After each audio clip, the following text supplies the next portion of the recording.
The fluorescent lights in conference room B hummed like angry wasps as I stared at the quarterly logistics report spread across the mahogany table. 36 years old, and I'd built my reputation on moving things efficiently. Cargo containers, supply chains, entire corporate relocations. What I hadn't anticipated was how efficiently my wife would try to move herself out of my life. My laptop chimed softly, a shared cloud notification. Clara had uploaded a photo. The image showed a weathered for lease sign hanging crooked on a brick apartment building downtown. Her caption read, "Freedom soon," with a timestamp from 20 minutes ago. The message wasn't meant for me. It was sent to someone named G in her contacts. My phone buzzed. A text from Clara, "I'm leaving for good, don't call." The boardroom continued its drone around me. Jenkins from accounting was explaining third-quarter shipping delays while I typed my response with steady fingers. All right. She expected tears. She expected begging. She expected the same Nathan who'd spent 3 years accommodating her late nights, her mysterious work trips, and her sudden interest in a mentor named Gavin, who apparently inspired her interior design career in ways I never could. What Clara didn't expect was that I'd been preparing for this moment for weeks. I'd noticed the signs long before she stopped wearing her wedding ring. The ring she claimed might get damaged at work, but somehow never got damaged during her weekend antiquing trips to remote towns. Towns that, according to my GPS tracking on our shared phone plan, she never actually visited. "Nathan?" Jenkins was looking at me expectantly. "Your thoughts on the Denver routing issue?" "Reroute through Chicago," I said without missing a beat. "Cut costs by 18%, reduce delivery time by 2 days." My mind was already elsewhere, activating contingency plans I'd hoped never to use. I excused myself from the meeting and walked to my office with the measured pace of someone heading to make routine business calls. Instead, I dialed Tommy Hernandez, the best moving crew supervisor in the city. "Tommy, it's Nathan Pierce. Remember that emergency packing job we discussed? Today's the day." "You sure about this, man? Once we start, there's no going back." "She already went back, Tommy. I'm just helping her finish the trip." By 2:30 p.m., Tommy's crew was at my house in Meadowbrook Estates. Our neighborhood was the kind of place where people kept their lawns trimmed and their secrets buried deep. White picket fences, 2-car garages, and marriages that looked perfect from the outside. I'd given Tommy's team precise instructions weeks ago. Pack only Clara's belongings. Everything that was solely hers: clothes, shoes, makeup, the expensive art books she never read, her collection of scented candles that made our bedroom smell like a department store. They worked with surgical precision. I watched from my home office as they carefully wrapped her designer dresses, each one costing more than most people's monthly rent. Her jewelry box, filled with pieces I'd bought during happier times when I thought expensive gifts could bridge the growing distance between us. The irony wasn't lost on me. I'd spent my career optimizing how things moved from point A to point B. Now I was applying those same skills to move Clara from married to single status. At 3:45 p.m., I called Precision Lock and Key. "This is Nathan Pierce on Elm Street. I need an emergency rekey. My wife lost her keys and we're concerned about security." Not technically a lie. She'd lost the keys to our marriage months ago. Jake the locksmith arrived at 4:15 p.m., just as Tommy's crew was finishing. New lock bolt, new doorknob locks, new garage door codes. I handed Jake my credit card and asked for the receipt to be itemized clearly.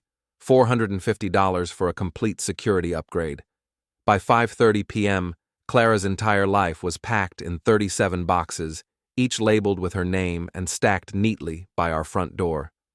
I placed Jake's receipt on top of the highest box, where she couldn't miss it. At 6:00 p.m., I drove to Shapiro and Associates, the family law firm I'd consulted 3 weeks earlier. "Mr. Pierce," Rebecca Shapiro said, sliding the dissolution papers across her desk. "Are you certain about the timeline? Filing this quickly after her departure could be seen as..." She texted her intent to abandon the marital home, I interrupted, showing her the message. She photographed her new apartment and shared it with her lover. I'm simply accommodating her clearly stated wishes. Rebecca raised an eyebrow but nodded. The no-fault dissolution citing voluntary separation should be straightforward. Ohio law doesn't require a waiting period if both parties agree to the terms. She'll agree, I said. She wanted out. I'm giving her the express lane. I signed the papers and authorized Rebecca to file them immediately. By 6:30 p.m., Clara was officially being divorced, whether she knew it or not. At 7:15 p.m., I was at Mickey's boxing gym on the south side, wrapping my hands for a session with Rocco Martinez, my trainer for the past 2 years. The gym smelled like sweat and determination. Honest smells, unlike the perfumed lies that had filled my house lately. You look different, Rocco said, holding the heavy bag steady as I worked combinations. Lighter somehow. Took out some trash today. Rocco grinned, his gold tooth catching the overhead light. About time. That woman was poison, Nathan. Poison wrapped in designer clothes. I'd never told Rocco about Clara's affair, but he'd seen enough broken marriages come through his gym to recognize the signs. The late-night training sessions when I couldn't sleep. The way I hit the bag like it owed me money. What's next? He asked. Now I wait for her to come home. At 8:45 p.m., I was sitting on my neighbor Mrs. Patterson's porch, sharing a beer and watching my house. Mrs. Patterson was 73 and had lived on Elm Street longer than anyone. She'd seen enough domestic drama to fill a soap opera. That's her car, she said as Clara's white BMW turned into our driveway. Clara sat in her car for a full minute, probably checking her phone for my desperate messages that would never come. Finally, she stepped out, wearing the black dress I'd bought her for our anniversary last year. She looked beautiful and confident, ready to deliver the final blow to our marriage. She walked to the front door and stopped, stared at the boxes, read her name on the labels, tried her key, nothing. She tried again, jiggling the handle, knocked softly, then harder, pulled out her phone and called me. I watched it ring and go to voicemail. She tried the garage door opener. The codes had been changed. That's when the confidence cracked. Clara stood among her boxed possessions like someone who'd just realized they'd brought a knife to a gunfight. She picked up the locksmith receipt, read it twice, and her face went pale. She called again. I let it ring. Mrs. Patterson chuckled. Looks like she's learning what all right really means. Clara sat down on the porch steps, surrounded by her carefully packed life, and finally understood that I wasn't the same man who used to beg for her attention. I was the man who'd spent weeks planning for this exact moment. I finished my beer and stood up. Thanks for the front row seat, Mrs. Patterson. Anytime, honey. That girl had it coming. I walked to my car, parked 3 houses down, and drove past Clara one last time. She looked up as I approached, hope flickering in her eyes. I slowed down just enough for her to see my face clearly, then accelerated past without stopping. In my rearview mirror, I watched her realize that her safety net had just disappeared. Her lover, Gavin, hadn't secured the apartment yet. Her credit cards were attached to accounts I controlled. Her keys didn't work, and her husband had just driven away without a backward glance. I'd spent 3 years being the accommodating spouse. Tonight, Clara was learning what happened when a logistics expert decided to stop accommodating and start relocating. The next morning, I woke up in a house that felt different, lighter. Clara's expensive perfumes no longer competed with the smell of coffee. Her self-help books about finding your authentic self were gone from the kitchen counter. Even the air seemed cleaner without her passive-aggressive sighs filling every room. My phone showed 14 missed calls from Clara and 3 voicemails I had no intention of hearing. There was also a text from an unknown number. We need to talk. G. Gavin. The mentor who'd been mentoring my wife right out of her marriage. I deleted the message and headed to work. Pierce Logistics occupied a modest office building downtown, nothing fancy but efficient, like everything else in my life. My assistant Jennifer greeted me with coffee and a knowing look. "Rough night?" she asked. Actually, it was perfect. Jennifer had worked for me for 4 years. She'd watched Clara visit the office less and less frequently, seen how my wife's interest in my work had evaporated around the same time she'd started her career development with Gavin. "The Peterson account called," Jennifer said. "They want to move their warehouse operation to Cleveland by month end. Tell them 2 weeks. We'll beat their timeline and their budget."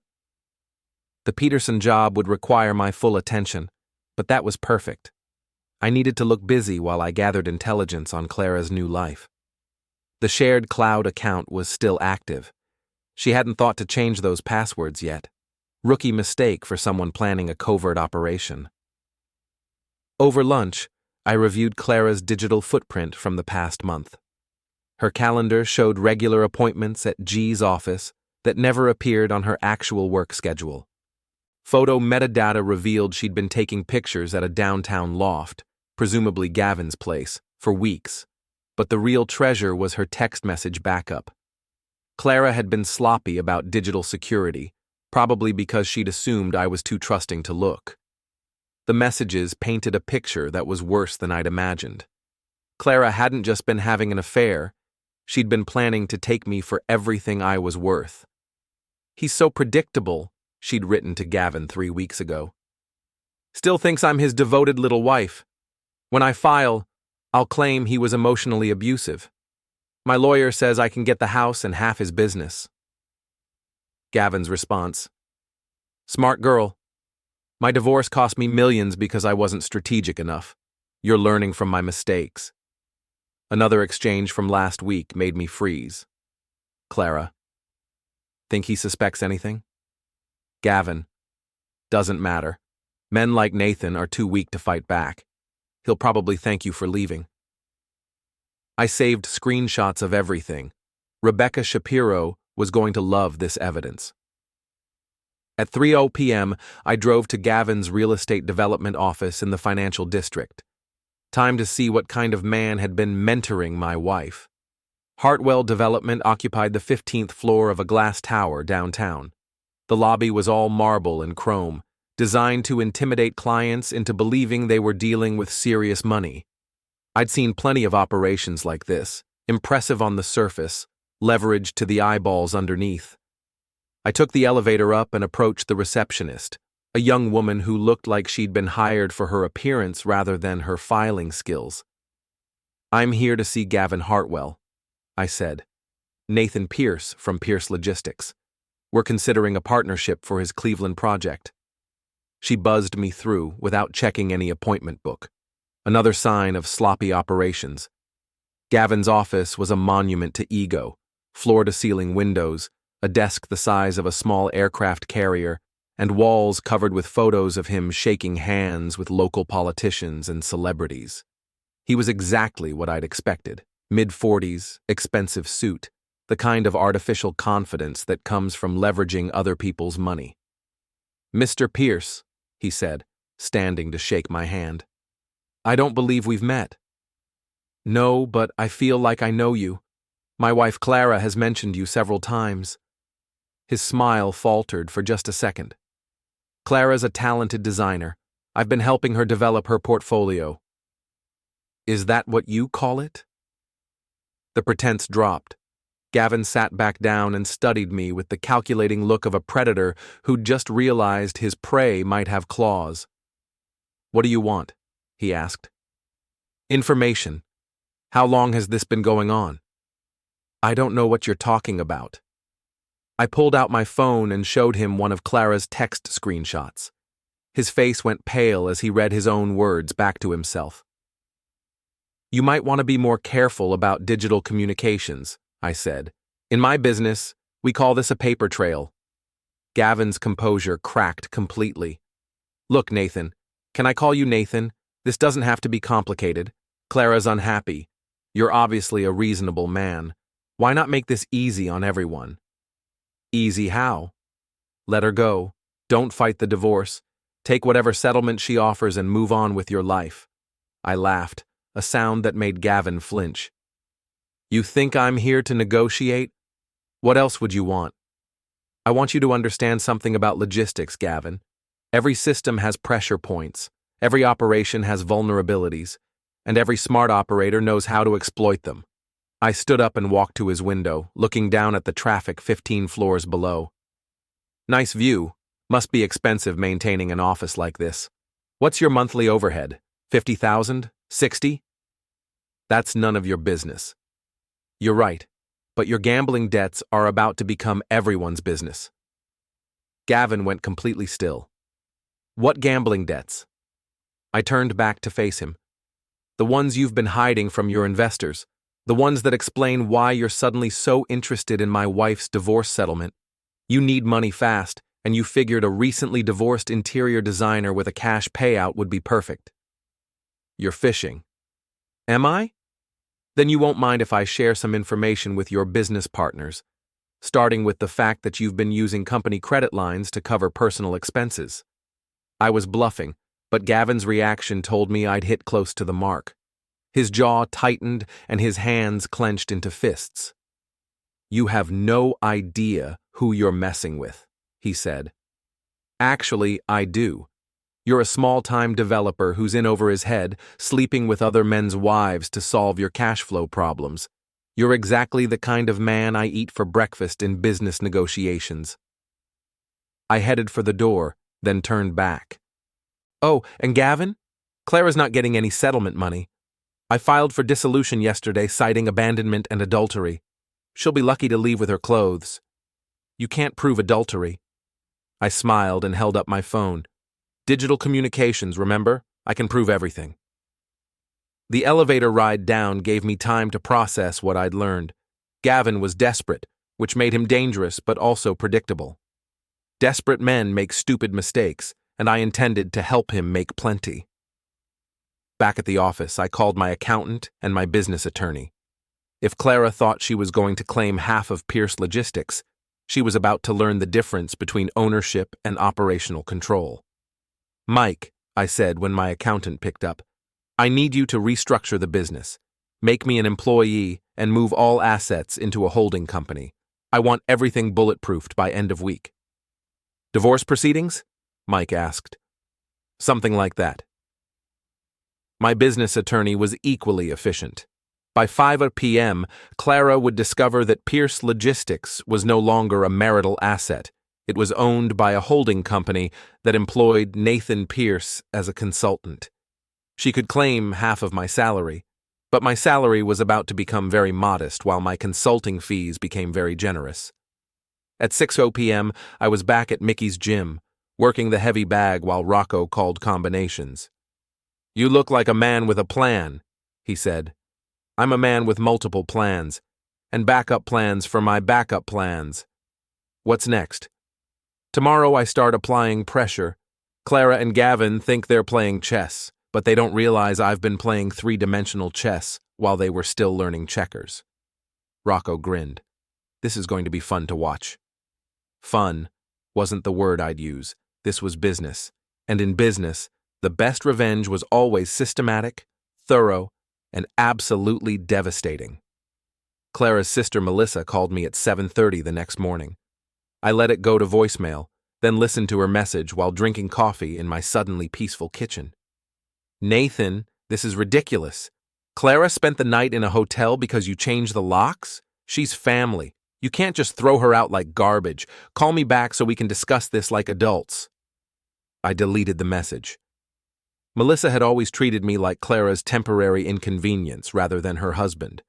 She'd made it clear at every family gathering that she thought Clara had married beneath herself. Now she wanted to discuss this like adults because her sister's plan had backfired. My phone rang again. This time it was Clara herself. Nathan, please, we need to talk. About what? About us. About fixing this. There's nothing to fix, Clara. You left. I helped you finish leaving. End of story. I made a mistake. I was confused, but you were confused for 3 months? Every late night with Gavin was confusion? Every lie about work trips was confusion? Silence on the other end. I know about the apartment, I continued. I know about the settlement money you thought you'd get. I know about your lawyer's advice to claim emotional abuse. What exactly were you confused about? How did you? Digital communications, Clara. You should really learn about operational security before you plan your next betrayal. I hung up and blocked her number. If she wanted to communicate, she could do it through lawyers. At 9:01 a.m., I was in Rebecca Shapiro's office, spreading printed screenshots across her conference table like evidence in a murder trial. This is comprehensive, Rebecca said, studying Clara's text messages. She's essentially documented her own fraud attempt. Can we use it? All of it. Her plan to claim emotional abuse, her coordination with Gavin, her intent to hide assets. It's all admissible. She's handed us everything we need to not only deny her any settlement, but potentially file criminal charges for attempted fraud. I don't want to destroy her, I said. I just want her to understand that actions have consequences. Rebecca smiled. Nathan, by the time we're finished, she'll understand consequences better than a physics professor. At 11 a.m., I drove to Clara's design studio in the Arts District. Minton Interiors occupied a converted warehouse space filled with overpriced furniture and the kind of people who used curated as a verb. I'd always felt out of place there, surrounded by Clara's colleagues who spoke in design jargon and looked at me like I was a piece of furniture that didn't match the aesthetic.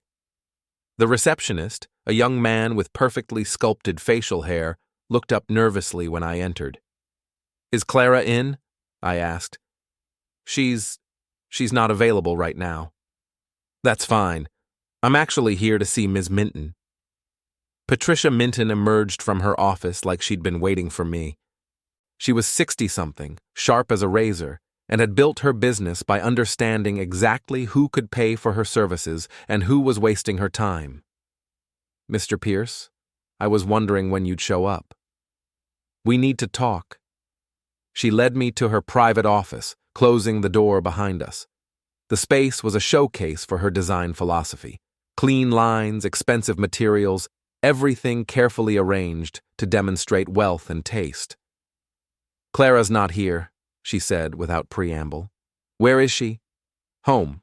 Crying. Apparently her husband turned out to be less of a pushover than she expected. I studied Ms. Minton's face. You knew about the affair. I know about everything that happens in my studio, Mr. Pierce. Clara's been taking personal calls during work hours for months. She's been using company resources to plan her exit strategy, and she's been billing clients for work she didn't perform. Why didn't you fire her? Because I was waiting to see how this played out. Clara's talented, but she's also entitled and careless. I needed to know if those problems would resolve themselves, or if I'd have to resolve them myself.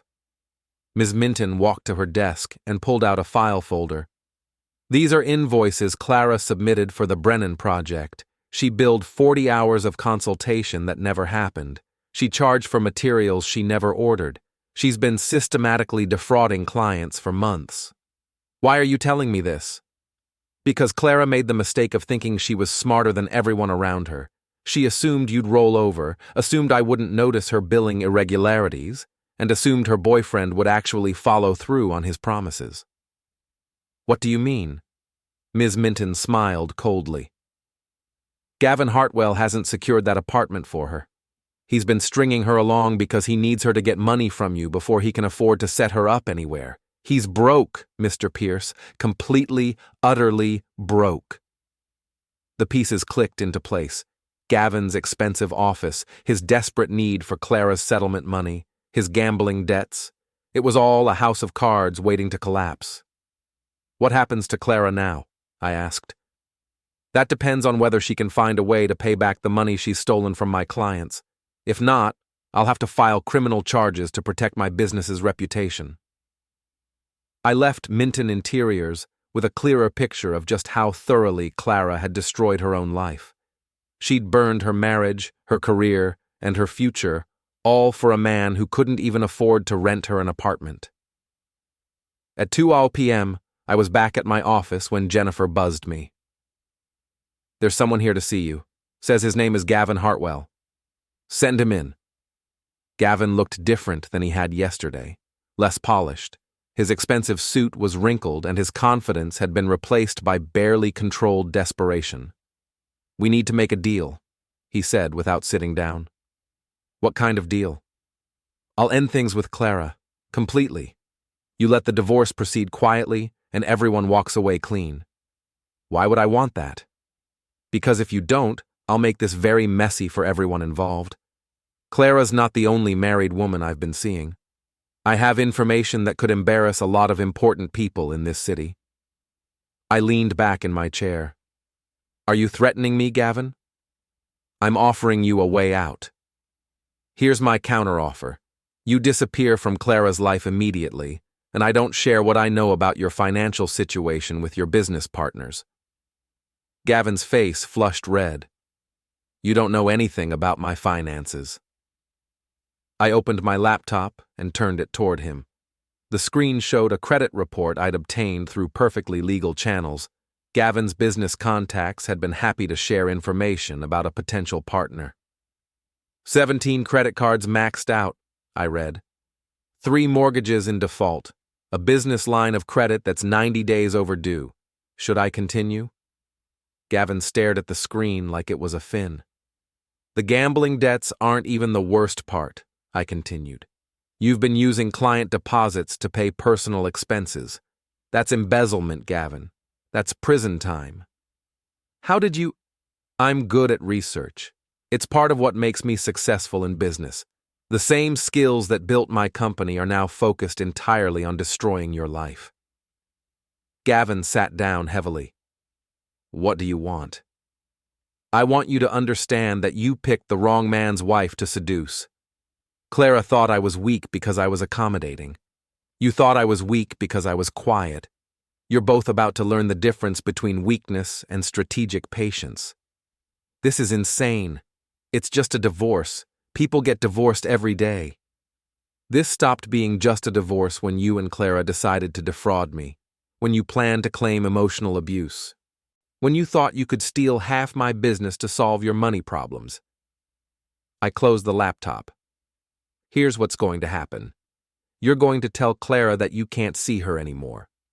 You're going to explain that you never had any intention of leaving your wife or setting her up in an apartment, and you're going to do it in a way that makes her understand she bet everything on the wrong man.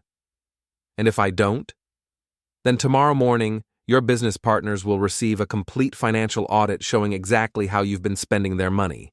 Your wife will receive copies of every text message you've sent to Clara, and your creditors will receive documentation showing that you've been hiding assets." Gavin stood up slowly. "You're destroying my life over a woman who doesn't even love you anymore." "No," I said. "I'm protecting my life from people who thought they could destroy it without consequences. Clara stopped loving me months ago, but she should have divorced me honestly instead of trying to rob me blind." After Gavin left, I sat in my office feeling something I hadn't experienced in months: complete control.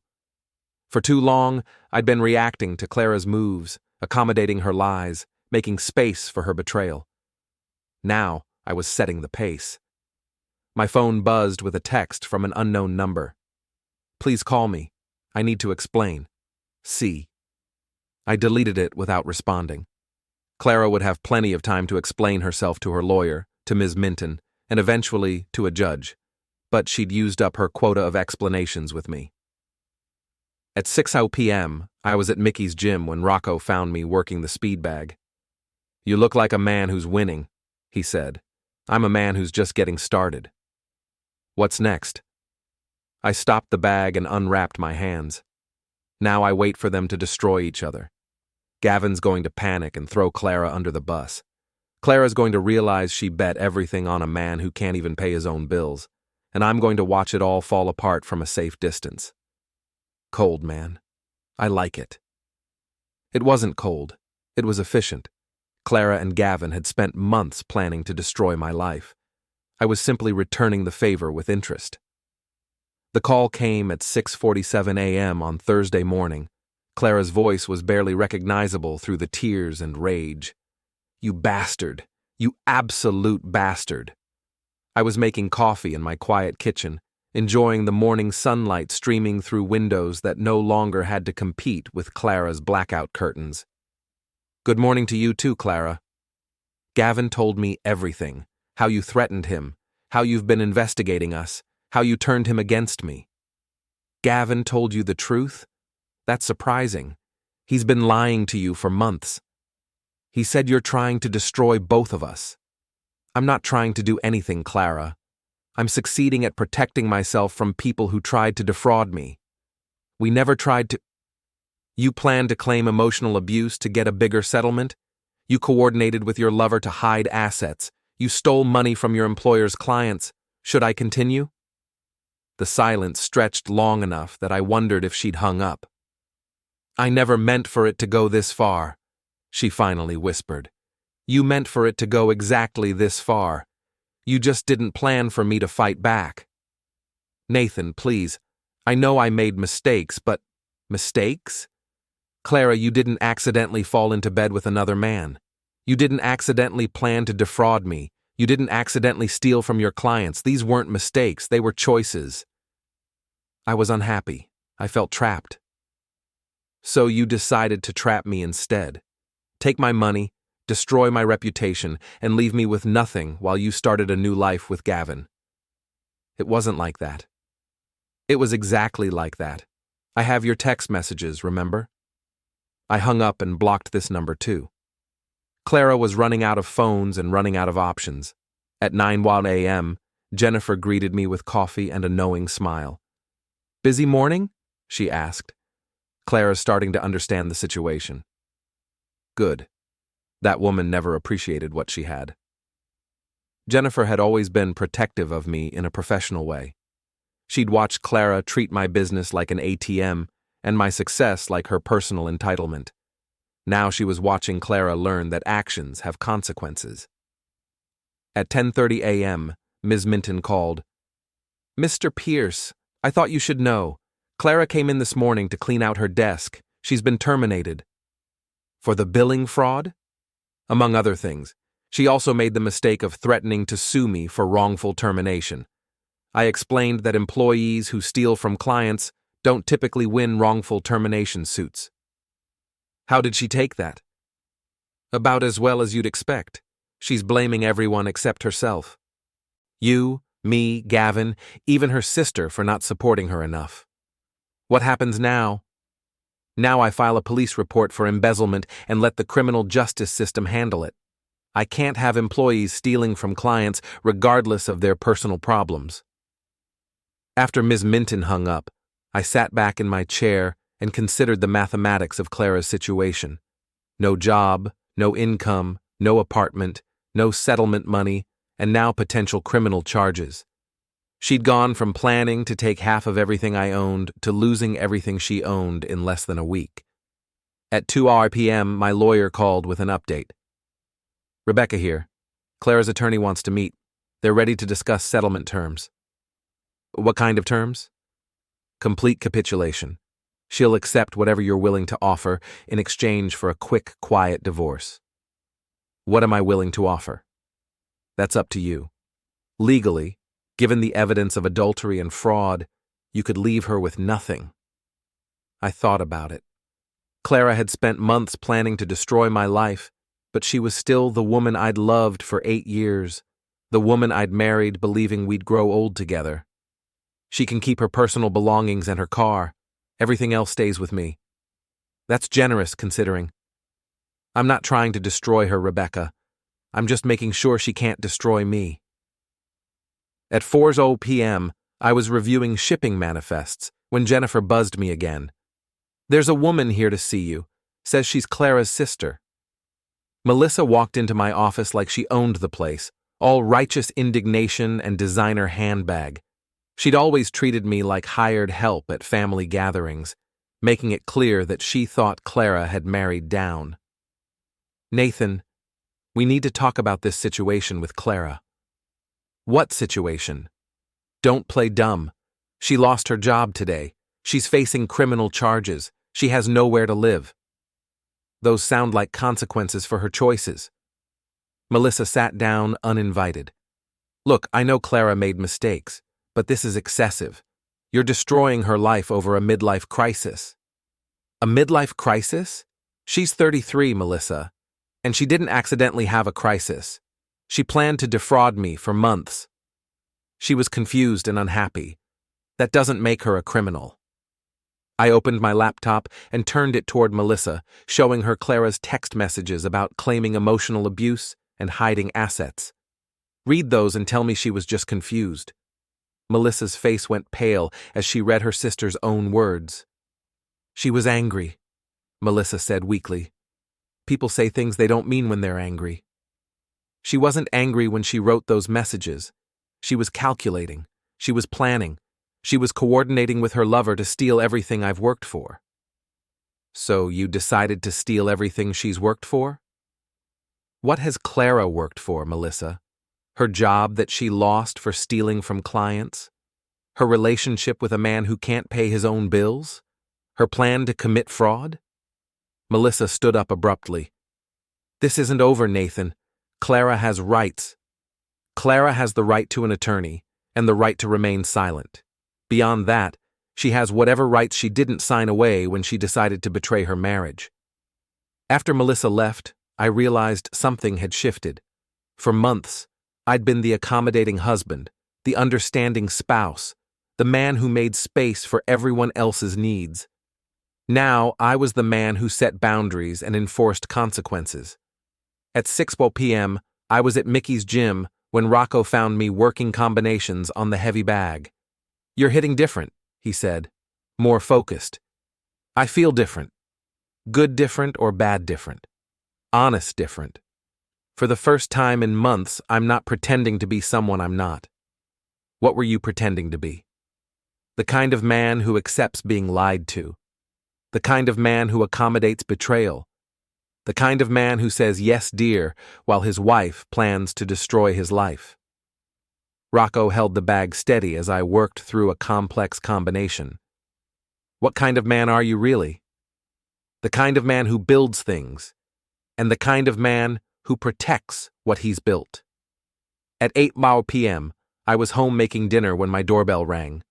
Through the peephole, I could see Clara standing on my porch. Our porch. The porch where her belongings had been stacked less than a week ago. She looked terrible. Her usually perfect hair was unwashed, her makeup was smeared, and she was wearing clothes I recognized as her comfort outfit, the sweatshirt and jeans she wore when she was sick or stressed. I opened the door, but didn't invite her in. Nathan, please, I need to talk to you. We have nothing to talk about. I lost my job today. Ms. Minton fired me. I heard. I might go to jail. That's between you and the district attorney. Gavin won't return my calls. He changed his phone number. Smart man. He's probably trying to minimize his legal exposure. Clara's composure cracked completely. I have nothing, Nathan. No job, no money, no place to live. My own sister won't even let me stay with her because she's afraid of being associated with this mess. You had everything a week ago, Clara. You had a husband who loved you, a job you were good at, and a secure future. You traded it all for a man who was using you to solve his financial problems. I made a mistake. You made a series of calculated decisions designed to destroy my life and steal my money. The only mistake you made was underestimating me. What do you want me to say? That I'm sorry? I'm sorry, Nathan. I'm genuinely, completely sorry. I believe you. You're sorry you got caught. You're sorry your plan failed. You're sorry Gavin turned out to be a fraud. But you're not sorry you tried to destroy me. That's not true. If I had rolled over like you expected, if I had let you take half my business and claim I was abusive, would you be sorry then? Clara couldn't answer because we both knew the truth. She was sorry her plan had failed, not sorry she'd made the plan. The divorce papers will be ready next week, I said. You can keep your car and your personal belongings. Everything else stays with me. I can't survive on nothing, Nathan. You should have thought of that before you decided to commit fraud. Please, I'm begging you. I'll do anything to make this right. There's nothing to make right, Clara. There's only moving forward. You chose your path when you decided to betray our marriage. Now you get to walk it. I closed the door and turned off the porch light. Through the window, I watched Clara sit down on the steps where her boxes had been stacked. She cried for a long time before finally getting back in her car and driving away. I felt something I hadn't expected, not satisfaction, but closure. For months, I'd been living in a marriage that was already over, accommodating a woman who was planning to destroy me. Now the pretense was finished, and I could finally start building something real. 3 weeks later, I was in Rebecca Shapiro's office signing the final divorce decree. The proceedings had been swift and decisive. Clara's attorney had advised her to accept my terms rather than risk a trial that would expose her fraud attempt to public scrutiny. "It's official," Rebecca said, sliding the papers across her desk. "You're a free man, Nathan." "How's Clara handling it?" "About as well as someone facing embezzlement charges can handle anything. Her lawyer's trying to negotiate a plea deal that keeps her out of prison." "Will she go to jail?" "Probably not. First offense, full restitution to Ms. Minton's clients, and she's genuinely broke now. The prosecutor will likely accept community service and probation." I signed the final page and sat back. 8 years of marriage dissolved into a stack of legal documents. It should have felt more significant, but mostly it felt like completing a long, complicated business transaction. "What about Gavin?" I asked. "His business collapsed 2 weeks ago. Turns out you weren't the only one investigating his finances. His investors pulled out when they discovered the gambling debts and embezzlement. He's filing for bankruptcy. And personally, his wife divorced him and took half of what little he had left. He's living in a studio apartment and working for a property management company. Quite a fall from real estate mogul to collecting rent checks." I left Rebecca's office feeling lighter than I had in months. The legal complications were finished, the threats were neutralized, and I could finally focus on rebuilding my life. At Pierce Logistics, business was booming. Word had spread through the industry about my aggressive handling of personal challenges, and corporate clients were impressed by someone who could manage complex situations with surgical precision. My revenue was up 30% from the previous quarter. "You've got 3 new client inquiries," Jennifer said, handing me a stack of messages. "All major accounts, all specifically asking for you personally." "What kind of projects?" "Corporate relocations, supply chain optimization, and one company that wants you to design their entire logistics operation from scratch." I reviewed the proposals while drinking coffee that no longer had to compete with Clara's expensive tea collection. My house was quieter now, but it was also more productive. I was sleeping better, working more efficiently, and thinking more clearly than I had in years. At 2 p.m. my phone rang. Unknown number, but I recognized the voice immediately. "Nathan, it's Clara. How did you get this number?" "I'm calling from the courthouse. I just finished my plea hearing." "And?"